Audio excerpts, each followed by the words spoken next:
کہ یہ جو 100 سال گزرے ہیں اس میں جتنی نابغہ اور جتنی علمی شخصیات پیدا ہوئیں، وہ لوگ جن کے اندر اللہ تعالیٰ نے بڑی زرخیزی اور بڑی ذکاوت رکھی تھی، بڑے فہیم اذہان، ان میں سے اکثریت جو تھی وہ امت کو اسی عظمت رفتہ کی بازیافت ماضی کی ہی خودی خوانی اور اسی کے اندر اسی سحر میں ڈبو کر دوبارہ جگانے کی انہوں نے کوشش کی۔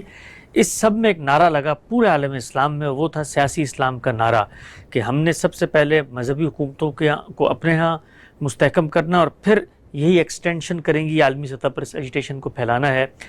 ہم زوال کی طرف جا چکے تھے، جانے کے بعد جو اٹھانے کی تحریکیں اٹھی اس میں سیاسی اسلام کے کردار کو آپ کیسے دیکھتے ہیں؟ اس نے ہمیں کیا اور مزید پیچھے دھکیلا ہے؟ اس سے بڑا نقصان ہوا۔ یہ بھی ایک اگر تدبیر کے لحاظ سے دیکھیں تو قبل از وقت اٹھنے والی تحریک تھی۔ قومی ریاستیں وجود میں آ گئی تھیں، ان قومی ریاستوں کو پہلے اپنے سیاسی نظم میں مستحکم ہونا چاہیے تھا۔ ان تحریکوں نے جو سیاسی اسلام کے نام پر اٹھیں، معاملات کو خراب کیا اور بہت سی جگہوں پر یہ کمزوری کا سبب بن گئی۔ انہوں نے ایسی کشمکش پیدا کر دی جس میں ہر جگہ قومی ریاست کے مقابل میں ایک مذہبی ریاست گویا مجادلہ کرنے کے لیے اٹھ کھڑی ہوئی۔ میرے نزدیک یہ آہستہ آہستہ ختم ہو رہا ہے، یعنی یہ معاملہ ہر جگہ اب اس طرح نہیں رہا، مصر میں بھی نہیں رہا، عرب ممالک میں تو پہلے ہی اس طرح کی چیز کو گوارا نہیں کیا جاتا تھا۔ عرب ممالک سے میری مراد جزیرہ نمایا عرب کے ممالک ہیں، ملیشیا میں، انڈونیشیا میں بھی اب اس نوعیت کی چیز نہیں رہی۔ ہمارے ملک میں بھی اب یہ تحریکیں تحریک کے طور پر اپنی قوت کھو چکی ہوئی ہیں۔ عالم اسلام سے الگ مغربی ملکوں میں بھی آپ نے دیکھا کہ پھر وہ دہشت گرد تنظیموں میں تبدیل ہو گئیں، پھر اس کے بعد ان کے خلاف دنیا اٹھ کھڑی ہوئی، یہ سب معاملات ہو چکے ہوئے ہیں۔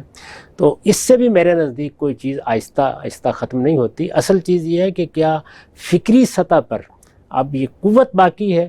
میرا احساس یہ ہے کہ فکری سطح پر یہ قوت ختم ہو چکی ہے یا اب باقی نہیں رہی۔ بہت سی چیزیں ہیں جو فکری سطح پر بالکل شکست کھا جاتی ہیں، لیکن یہ نہیں ہوتا کہ لوگ ان کو چھوڑ دیں، لوگ تو مجاوروں کی طرح بیٹھے ہی رہتے ہیں۔ فکری سطح پر جب کوئی چیز ختم ہو جائے تو اس کی پینیٹریشن ختم ہو جاتی ہے۔ تو اس لیے میرا احساس یہ ہے کہ اس میں ایک تو فائدہ ہوا، اس میں ایسے بڑے مفکرین پیدا ہوئے جنہوں نے اپنے مخاطبین میں اسلام پر اعتماد بڑھایا۔ اچھا۔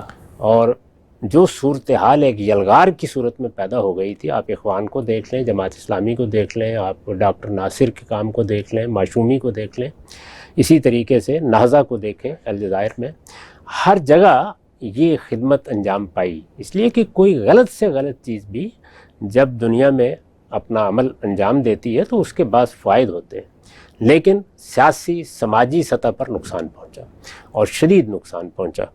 اس کے بعد ہم نے دیکھا کہ آہستہ آہستہ انہی قوتوں کے اندر پرورش پانے والے لوگوں کے ہاں ایک دوسرا فکر سامنے آنے لگ گیا، اور اس دوسرے فکر کے اثرات اب آپ دنیا بھر میں دیکھ سکتے ہیں، ہر جگہ موجود ہے۔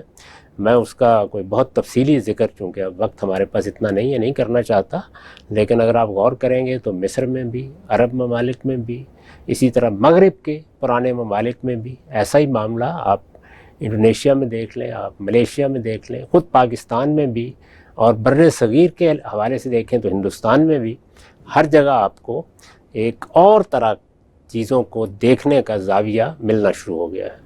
یہ زاویہ اگر فی الواقع تعمیری طریقے سے آگے بڑھتا رہے تو زیادہ دیر نہیں گزرے گی کہ جس چیز کی میں نے نشاندہی کی ہے کہ 3 مراحل میں اگر ہم اپنے احیاء کو یا اپنے اٹھنے کو 3 مراحل میں تقسیم کر کے تدریج سے آگے بڑھیں اور اس طرح کی نعرے بازی اور اس طرح کی چیزوں سے نجات حاصل کر لیں تو بہت کچھ پایا جا سکتا ہے۔